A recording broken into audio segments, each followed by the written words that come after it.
Yeah, about that lady in the store yesterday that complained when I was talking to the other lady that I haven't met in 7 years. The lady by the elevator that I tried to give my flyer to, but she got in the elevator, but she smiled at me and she said, "I love monster movies." That was the lady I met 7 years ago. I saw her in the store yesterday and I was talking to her. And I haven't seen her in 7 years. But she said to me, this is the nicer lady, she said that I met her at the taco place once in Park Ridge, the place that closed down. But anyway, when I was talking to her, I told her right before I left, I gave her my flyer. I said, I didn't give you my flyer then. I'm sorry because I didn't give it to you right away. So I'm going to give it to you this time. Now you can say I gave you a flyer. You could say you met me, And so anyway, I was talking to her and I told her to look for me on Facebook. And I gave her my website, David Rock Nelson. I'm on Facebook.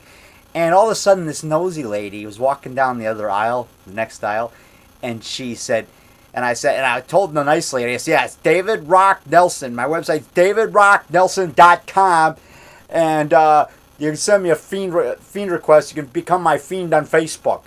Fiend me on Facebook. So the lady in the other aisle, the nosy one, about middle age, lighter hair, around 40s or 50, in her 50s. She said, I'm 55 by the way, but she was like an older 50. She was starting to look more age than me. Cause I look young for my age. I don't look 50. I look like I'm in my 30s, I think. Anyway, so like I say, the nosy lady, probably from being so nosy and negative and her attitude that shows on her face that makes her look old. You will age quicker by being a crab, by being a louse, a human louse. Yeah. Anyway, back to what I was saying. I was walking down the aisle and I heard somebody say, when I was talking to the nice lady, the nosy lady said, "Yeah, and everybody in the whole store can hear you talking." And and everybody in the store can hear you talking. So I looked to see who it was. But right when she said that, the nice lady that I haven't met in 7 years, she was looking at the cards, trying to pick out a card for her family or something. Anyway, she agreed with her. She said, yeah. She said it loud so the other lady could hear her in the next aisle. So here I'm being nice to her. I'm talking to her, which I didn't get to talk to last time when I met her. I talked to her. I told her I made monster movies 7 years ago. I've been wondering if I'd ever meet her again because I didn't know her name. And here I meet her and I'm friendly to her. And I actually felt bad for her because I wanted to give her that flyer 7 years ago. And I'm like, man, that lady seemed interested. She says, I love monster movies. But she got in the elevator and I kind of chickened. I kind of froze up because my mom was there and I wanted to talk to her and she was attractive and I wanted to try and, maybe get a date with her. And I felt all this time, I've prayed almost every day. Not every day. A lot of times I just put her out of my memory. I didn't want to feel bad about it. But I said, God, please help me meet her again. And I pray, off and on, I prayed that for 7 years. And I finally meet her, and I found out she's not as friendly as I thought. She agreed with that lady. She said, yeah. When the other lady said, yeah, and everybody in the store can hear you talk. And I was just being friendly. I have a loud voice. I mean, I don't shout. But I wasn't talking loud like I am now. I'm talking loud now because I'm worked up. I'm telling you people stories so you can hear it on YouTube. So you can feel my emotion. As Bruce Lee said, emotional content, not anger. Yeah, because you don't want to lose your cool when you're facing your enemy. You got to keep your cool. Like Bruce Lee said in Enter the Dragon, he told that one guy, that bully that wanted to fight, he said, I call it the art of fighting without fighting. And so the bully that wanted it, he started trying to show off Bruce Lee on the boat, and like he was so tough, throwing punches by his face. Bruce Lee just ignored him like he could care less. And he says, okay, we will go to that island and we will fight. So let's get in this boat and we'll go on the island and fight. So the bully gets on the boat, the extra boat, and then Bruce Lee starts untying the boat. The rope extends like about 10-20 feet away from the boat, and he's holding the rope, and the waves are splashing, and he's on the boat by himself. Bruce Lee didn't get on it. So the guy's got to fight himself now. He doesn't have an opponent. And he's like waving his fist at Bruce Lee's really ticked off, and everybody's laughing because the guy wants to fight and nobody will fight him. See, that's the art of fighting without fighting. See, you're still winning. You're avoiding that confrontation. Like Grasshopper said in Kung Fu, David Carradine. That role was supposed to be for Bruce Lee, by the way. Sad, David Carradine got the part, but it was supposed to be originally, it was written for Bruce Lee. But that the producers, whatever, gave it to David Carradine, who was good. He was great, but it's too bad for Bruce Lee. But you know what? That led to Bruce Lee going back overseas to be in all those martial arts films filmed in Hong Kong. Fists of Fury, a.k.a. The Big Boss. The Big Boss, which over here on TV it was known as Fists of Fury. But a lot of people refer to the Chinese Connection as Fists of Fury. But when I saw Big Boss, it was titled Fists of Fury. That was that first one he did, you know. That's the one. That was a good one. That was a big sensation at box office. I mean, it made millions. But anyway, then after that, he was in those other movies. Just think, Bruce Lee probably wouldn't have been in those movies in Hong Kong like that, and Chinese Connection and Return of the Dragon, filmed in Rome, in Italy too, with Chuck Norris. Yeah, saw scenes for that. But anyway, so. Like I'm saying, he wouldn't have been in those great movies if he had been cast as Grasshopper on Kung Fu. So I'm glad David Carradine got that part, because that led Bruce Lee to go back to Hong Kong and become a star over there. Then he came back here and he was in Enter the Dragon. Yeah, by Warner Brothers. That was his biggest role, greatest role ever. Yeah, so I'm back to what I was saying.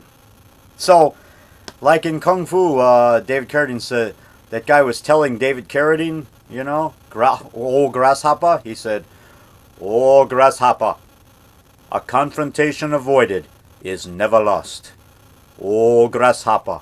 So, and then David Carradine said that in an episode. He said, a confrontation avoided is never lost. He said that in the new Adventures of Kung Fu that came back at UPN, back like in the 90s. Yeah, may he rest in peace, David Carradine. Great actor. He's great in Q. Q is a great movie. Larry Cohen directed that, and I met Larry Cohen at the Music Box Theater in 2010, and I videotaped him. He has an appearance in Giant Horny Toad Monster, and he's going to be in Devil Ant 4, Devil Ant Invades Vegas, because he attacks Chicago before he goes to Vegas, and I'm using that footage in it. In my Devil Ant 4, coming soon. My next Devil Ant movie, in the saga of the Devil Ants. Okay, now back to what I was saying. So, you know what I'm saying? This lady says, oh yeah, and everybody in the store can hear you talking. You know, and I'm like, well, I wanted to tell her. I just looked to see who it was, but I want to tell her, hey, well, at least I got the guts to say something to people and walk up to total strangers and be friendly, not like some other people. You know, hint, hint, referring to her. I don't have to say who it is, but not like some people. You know.